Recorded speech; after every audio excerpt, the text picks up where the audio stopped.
Y vamos con un nuevo capítulo de las crónicas del Curavacas. Vamos por el capítulo 7 con, una vez más, Tente Lagunilla aquí acompañándonos. Muy buenas, Tente. Hola, muy buenas. Si es que al final yo soy accesorio, yo estoy aquí pues porque tengo que darle paso y porque así también le doy un poco la réplica, pero al final quien habla y nos transmite todo este conocimiento, sabiduría y sobre todo pasión y amor por la montaña es Tente, así que... Los primeros capítulos que tuvimos los dos invitados, la verdad es que quedaron muy bien. Y estoy intentando traer más invitados que yo creo que van a tener mucho que aportar y va a estar más interesante, que no lo cuente yo todo, ¿eh? De aquellos que aportaron, que colaboraron también en su día, ¿no? Siempre viene bien si viene algún testimonio más, algo un poco diferente, pero el conocimiento al final que se reflejó en el libro es en el que de alguna manera también se transmite aquí. Lo que pasa es que ya no estamos, poco a poco vamos avanzando en el tiempo y ya vamos a entrar en épocas en las que afortunadamente ya hay gente viva que ha vivido esa época, ¿no? Y entonces yo estoy muy ilusionado en traerles aquí a gente que han sido protagonistas de muchas de las cosas que vamos a contar y que va a estar muy interesante. En este caso vamos a ir un poco al origen de los nombres, ¿no? A ver de dónde vienen algunas de las denominaciones. De la toponimia, en el libro el capítulo se llama Oronimia y Toponimia y Nombres Locales de Curavacas. Oronimia, que yo casi lo tengo que buscar en el diccionario, es el nombre de las montañas, no ya del resto de la geografía, ¿no? Toponimia ya es más de las cosas, de los chozos, de los prados, etcétera. Pero cuando es de una montaña, si fuéramos puristas, habría que llamarlo oronimia, parece ser. Bueno, alrededor de Curavacas hay mucha toponimia, como yo creo que hay en casi todos los sitios que han estado habitados a lo largo de los siglos, ¿verdad? Hay nombres de todos los que vamos a hablar aquí que un poco se pierden en la noche de los tiempos, han venido desde siempre y no se sabe muy bien el origen. ¿Y de dónde viene? De toda la vida. De toda la vida. Y sin embargo, al final del capítulo hablaremos de nombres recientes, porque se sigue poniendo nombres, sobre todo en los años 50, cuando el gran auge del alpinismo en Curavacas y en esta zona por Alejandro Díez Riol y toda su cuadrilla, pues tuvieron que poner nombres a sitios concretos de la montaña que no tenían nombre, y entonces claro, para definir diferentes rutas o diferentes vertientes y diferentes sitios, pues había que ponerles nombre, y en esa época vienen muchos nombres de esa época, y en la actualidad todavía se suben, hemos tenido que nombrar sin ningún afán de propiedad, ni muchísimo menos. Había alguna aguja en la norte o noroeste de Curavacas que no se habían subido y de repente se ascienden por primera vez y hay que ponerlas nombre. Y entonces, bueno, pues te tienes que ver un poco en el compromiso de poner nombre a una cosa que va a pasar un poquito a la posteridad, ¿no? Y comprometer el nombre. En cierta parte es bonito, pero también es de mucha responsabilidad. Efectivamente, es que hace poco me estaba sonriendo porque hace poco he oído que la ciencia, que siguen poniendo nombres de Indiana Jones a muchos descubrimientos, o de los Monty Python.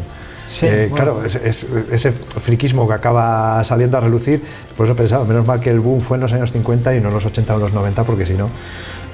Nos ha pasado con el nombre, ya te refieres un poco que pueden ser nombres de mal gusto o que buscan otro sentido, o un guiño, un homenaje a alguien, pero que no tiene nada que ver con la montaña. Por ejemplo, hay un ejemplo muy claro, hay una montaña de más de 2000 metros cerca de Cardaño, que en algunos mapas del Instituto Geográfico lo llama Pico Internauta. Alguien aficionado a la informática y a todas estas cosas, pues debió de registrarlo, debió de ir al Instituto Geográfico, y en alguna edición del Instituto Geográfico y Catastral viene como Pico Internauta. Ya en la última edición, sobre todo del mapa de Adrados, que es lo más friki en cuanto a toponimia, porque investigó muchísimo, le quitó ese nombre que para mí es muy feo y le puso un nombre local. Investigó con los labradores, los pastores, y ya tiene un nombre con el que se ha denominado, pero en los mapas no venía con nombre, y hubo una época que ahí está impreso ese mapa en el que se llama Pico Internauta. Lo mismo pasa con la zona de Curavacas. Se siguen abriendo rutas. Cuando alguien sube por primera vez por una ruta distinta, tiene el privilegio de ponerlo nombre.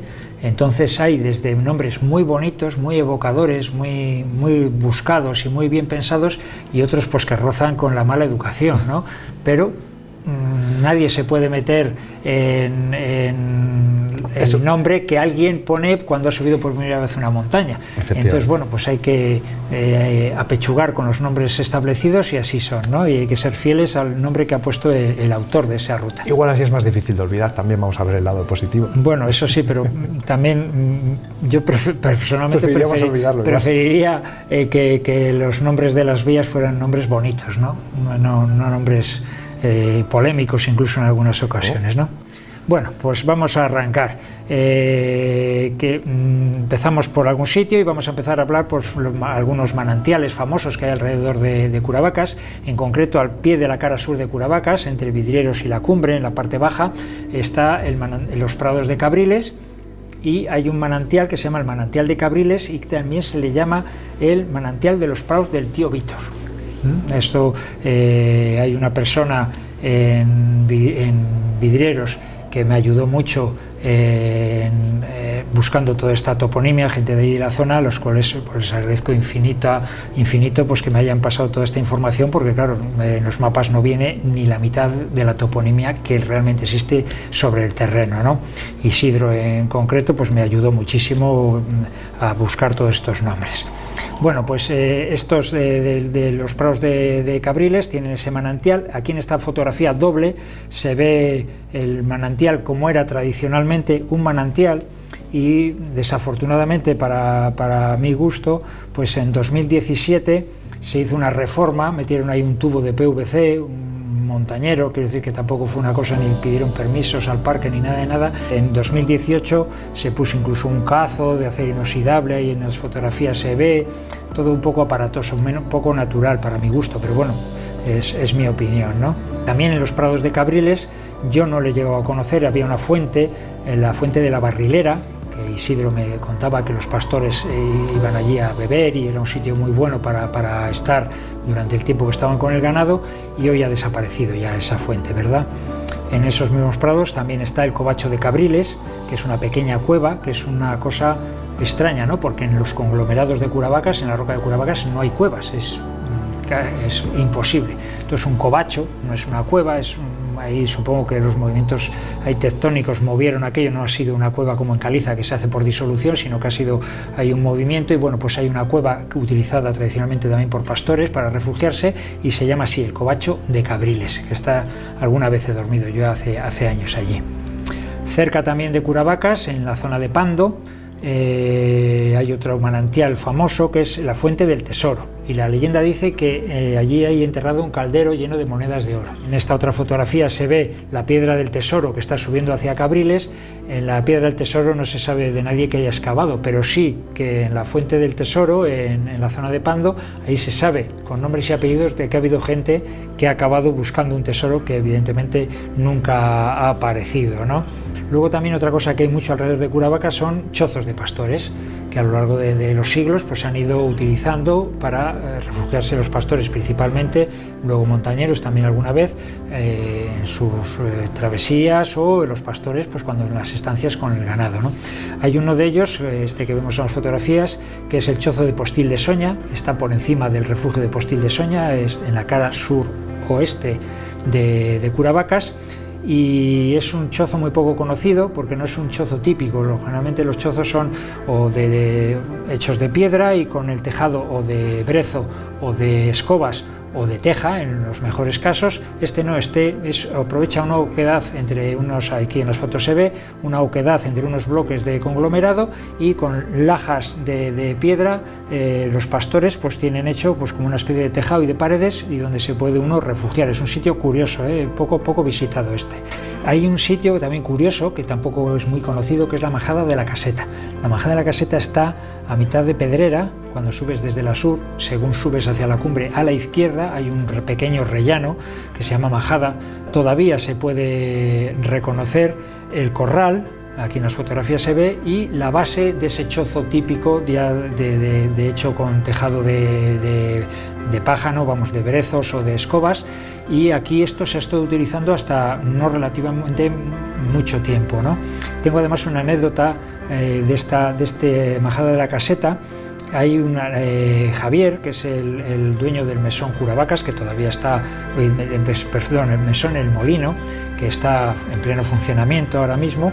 Pues Javier me lo contaba. Su madre, que tiene 90 y muchos años, hace unos meses que no la veo, espero que todavía siga divinamente como estaba la última vez que hablé con ella, no, con 90 y tantos años, y tiene una memoria prodigiosa, habla perfectamente contigo, maneja el móvil, da gusto, la verdad. Y esta mujer me comentaba que hace 30 y tantos años, con 60, subió por última vez a esta majada y que todavía encontró en una de las piedras su nombre, que ella de niña había labrado allí en las estancias con las ovejas, pues se aburrían, y puso su nombre. Por más señas que me ha dado, no he conseguido encontrar el nombre escrito, ¿no?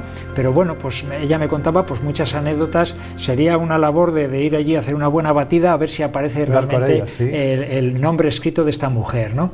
Otro sitio que también muy curioso, si la majada de la Caseta está a la izquierda según subimos a Curavacas por la canal sur, por la vertiente sur, a la derecha de esa pedrera de la vertiente sur hay otras dos majadas, que son la del Carnero y la de Polletos. Son dos majadas, una encima de la otra, y bueno, pues ahí, en la de Polletos en concreto, estaba el chozo del hospital. Esta fotografía que vemos aquí es en blanco y negro, es de Alejandro Díaz Riol, está sacada en 1957, y todavía se ve el chozo tradicional, como bien dices, con el círculo de piedras y el tejado de vegetación. Desapareció este chozo, en la actualidad no existe. Otro chozo curioso también es el de Cabriles, en esos prados de Cabriles situados en la sur de Curavacas, que es donde está la fuente, los prados del tío Víctor. Tenemos aquí estas fotos, que son unas fotos curiosísimas, que es que en 1961 se quemó ese chozo de Cabriles, y como se ve aquí en estas fotografías, pues Andrés Ceresa, un amigo, un montañero ya desgraciadamente muerto, que ahora tendría 80 y tantos años, pues ese día pasaban por allí y vieron ese incendio y sacaron fotografías del incendio del chozo de Cabriles, y aquí está, se reconstruyó, se siguió utilizando durante muchos años, y en 1977, cuando yo subí por primera vez a Curavacas, todavía estaba en funcionamiento ese chozo restaurado. Ahí se me ve esa fotografía que tengo aquí de mi primera ascensión, pues con 16 años, y que con un grupo de amigos, y no se ve el chozo de casualidad porque está justo al lado. Es más, algunos compañeros durmieron dentro del chozo, otros dormimos fuera, pero algunos durmieron dentro de ese chozo. Siempre ha habido clases, eran los privilegiados dentro. Les gustaba, a mí no me daba mucha buena espina porque claro, era un sitio por donde había ganado y podía haber más chinches dentro que fuera. Otro chozo también muy bonito, esto ya en la cara noreste de Curavacas, es el chozo de Bernabé. Este es un chozo ya muy típico, que es como una casita, como se ven en las fotografías, bueno, pues con las paredes de piedra, tejado de teja, y en la actualidad está prácticamente, está totalmente en desuso y inhabitable totalmente, ¿no? Seguimos en la cara noreste de Curavacas, y estos dos chozos son unos chozos famosísimos, de los que hablaremos más adelante cuando hablemos de los años 50, cuando se empieza a ir por esta zona por montañeros. Van a salir en muchas crónicas estos chozos, ¿verdad? Son el chozo cimero y el chozo bajero del hospital. En estas fotografías vemos el chozo cimero, el que está más arriba. Evidentemente es más austero, es más pequeño, como veis, es una construcción pequeñita. Hay una foto aquí en esta otra fotografía que vamos a ver, hay una fotografía del chozo en el año 57. Cuando el accidente de los faquires, la última noche que los faquires, que esta cordada que murió en el año 57 en Curavacas, estas tres personas la pasaron en este chozo. Y en estas fotografías de Alejandro Díaz Riol, pues se ve, y al fondo la pared noreste de Curavacas, y se ve incluso el interior. En esta fotografía se ve el interior con los sacos de dormir y las cosas de los tres desaparecidos, que en este momento estaban buscándoles todavía, ¿no? Seguimos ahora con el chozo bajero del hospital. Y lo mismo, tenemos aquí una fotografía en color de hace 10 o 12 años y una fotografía prácticamente con el mismo ángulo, pero del año 57, cuando estaban buscando los cadáveres, estaban buscándoles, todavía no sabían ellos que habían muerto, evidentemente, cuando estaba buscando a estos tres montañeros desaparecidos. Es una fotografía también de Alejandro Díaz Riol, y la verdad es que este es de los pocos chozos que está muy bien conservado y muy parecido. Esta otra fotografía es una joya, es también de los años 50, de Alejandro Díez Riol, y es Puente Pucherín, que es un nombre muy bonito, ¿verdad? Puente Pucherín. Pues bueno, pues es un puente de madera que había en la parte primera del Valle de Pineda, muy cerquita de Vidrieros, y mucha gente, a un puente que hay ahora en la actualidad que cruza el Carrión, pues como 500 metros o 1 kilómetro más adelante, mucha gente lo llama Puente Pucherín, y no, es un error. Confundiéndolo con el otro. Eso se llama Pontón Seco, ese puente que es de hormigón y bueno, pues no tiene es otra nada, cosa, es funcional. No tiene nada que ver con lo que era este, que era un puente peatonal por donde pasaba el ganado. No creo que pasara el ganado pasaría vadeando el río, y por aquí pasaban las personas, como se ve en la fotografía, una preciosidad de puente, y se desapareció en los años 50. Yo no tuve el gusto de verle en funcionamiento, pero tenemos esta fotografía de Alejandro Riol, de ese Puente Pucherín, que a mí simplemente el nombre ya me encanta, ¿verdad? Es un nombre muy bonito. Este es un chozo muy bonito que hay en la norte de Curavacas, al pie del pozo de Curavacas, que es el chozo del tío Vicente. En el capítulo anterior hablábamos del tío Vicente, del hijo del tío Vicente, sí, que todavía con 90 y tantos años subía con el ganado a los puertos de Pineda, ¿verdad? Pues bueno, su padre hizo este chozo y era donde dormía, que no es un chozo, es una pequeña covacha con una puerta y un poquito de... Aquí en la fotografía se ve bien, esta fotografía es de hace años, pero está más o menos en la actualidad, está exactamente igual. Y este chozo se utilizó mucho en los años 50, cuando Alejandro Díez Riol y todos sus amigos iban a hacer las primeras rutas, primeras escaladas a la norte de Curavacas, ¿verdad? Yo he dormido en el chozo del tío Vicente. Y en estas fotografías pues puedo contar una anécdota curiosa, ¿no? En la fotografía en blanco y negro, ese es el tío Vicente, en 1957, cuando se colocó la cruz en la noreste de Curavacas. Muchos años después, en 1990, con Alejandro Díez Riol, subí a Curavacas, subimos desde la parte norte y nos encontramos, en esta fotografía se ve, con un pastor, y charlando con él, pues llegamos a la conclusión de que era el hijo del tío Vicente, que en esa época pues tendría 50 y tantos años, porque en el año 2020 tiene 90 y tantos años. En esta otra fotografía ya se le ve tranquilamente en los prados de Pineda. Y lo que es la casualidad, en 2015 hicimos una travesía desde Palencia hasta Potes, y para volver otra vez desde Potes hasta Herrera Pisuerga, que era de donde habíamos salido, tuvimos que contratar un taxi en Potes. Y entonces, bueno, charlando con el taxista que nos trajo, habla que te habla, resulta que era el nieto del tío Vicente. Entonces, bueno, en esta serie de fotografías pues vemos al tío Vicente original, que dio nombre a toda la saga, en dos fotografías al hijo del tío Vicente con diferentes edades, y aquí en esta fotografía que se me ve con el nieto del tío Vicente, que es uno de los taxistas de Potes. Una anécdota más, ¿verdad? Pero a mí me hizo mucha ilusión. Es muy curioso. ¿De dónde hemos sacado muchísimos nombres de esta toponimia de la zona de alrededor de Curavacas, sobre todo de la zona de Pineda? Pues es de las respuestas generales al interrogatorio del catastro del Marqués de la Ensenada. Ahí tenemos la portada, ¿verdad?, de ese interrogatorio, de ese documento, sí, que estaba escrito en castellano antiguo, y un tal Santiago Ramos López le tradujo al castellano actual. Nos lo comentó al Club de Fuentes Carrionas, de que eso estaba en la biblioteca, y ha sido una fuente extraordinaria e inagotable de muchísima información. Por ejemplo, un párrafo que a mí me gusta mucho, que habla de Pineda, que dice de los despoblados de Pineda, ¿no? Y dice: el ganado que va y viene a los términos es solo en el reducido tiempo del verano, y en invierno se van a sus respectivos lugares y no habita persona alguna en estos términos. No hay más casa ni oficina en estos términos que un hospital de la letanía de la Pernía, sin que en consecuencia se localice taberna o mesón alguno en esta demarcación. Esto me encanta porque habla de un hospital. ¿Te acuerdas cuando hablábamos de los hospitales que había a lo largo de Pineda, claro, para atender a esos peregrinos? Pues bueno, en la época que se hace esto, que es en 1700 y pico, todavía había uno de los hospitales de la letanía de la Pernía, la cofradía que había pagado ese hospital, ¿verdad? Entonces, bueno, pues todo empieza a encajar, ¿no?, después de los años. Y bueno, nombres... Les voy a decir todos seguidos, porque tampoco me puedo enrollar mucho. Nombres muy bonitos que hay en la zona, y están muchos sacados de la toponimia de los mapas, mucho de lo que me ha contado la gente y de este Real Decreto de Su Majestad, ¿no?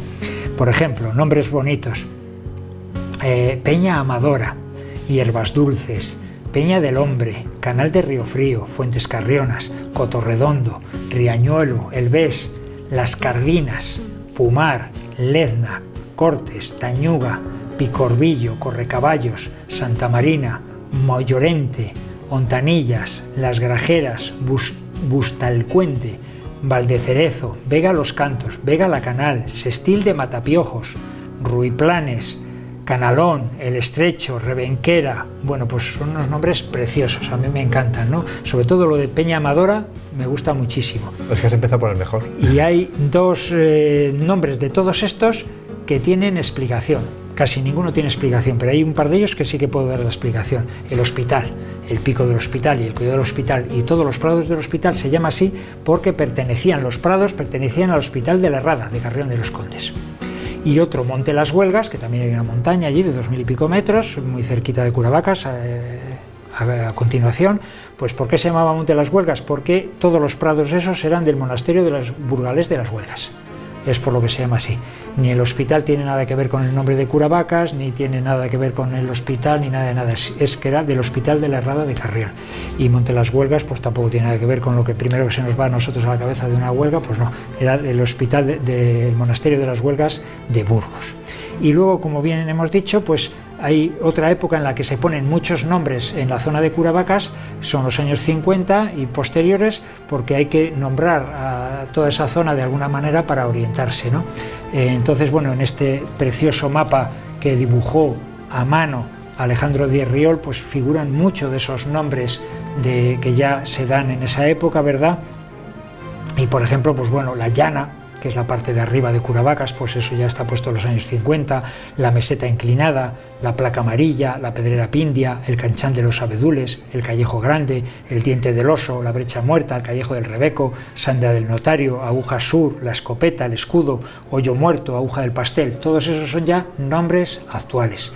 Y más actuales todavía pues son ya los nombres, ya te digo, pues la Aguja de los Guerreros, algunos nombres de las nuevas rutas que se han abierto, que ya son cosas que se han bautizado hace muy poquitos años. Con lo cual serán nombres, como decíamos antes, a lo mejor que nos pueden resultar más familiares, pero al mismo tiempo menos evocadores, sí, porque no hay ni un punto de comparación de los nombres que a mí me parece que se ponían antes con los que se ponen ahora. A mí ya solo por curioso, por ejemplo, la Senda del Notario, pues bueno, eso tiene curiosa. Una explicación, claro. Es una ruta que sube por la norte de Curavacas y se llama así porque el primero que subió por ahí, o el que subía más habitualmente, era Luis García Guinea, notario de Cervera de Pisuerga durante muchos años y que dio nombre a esa ruta.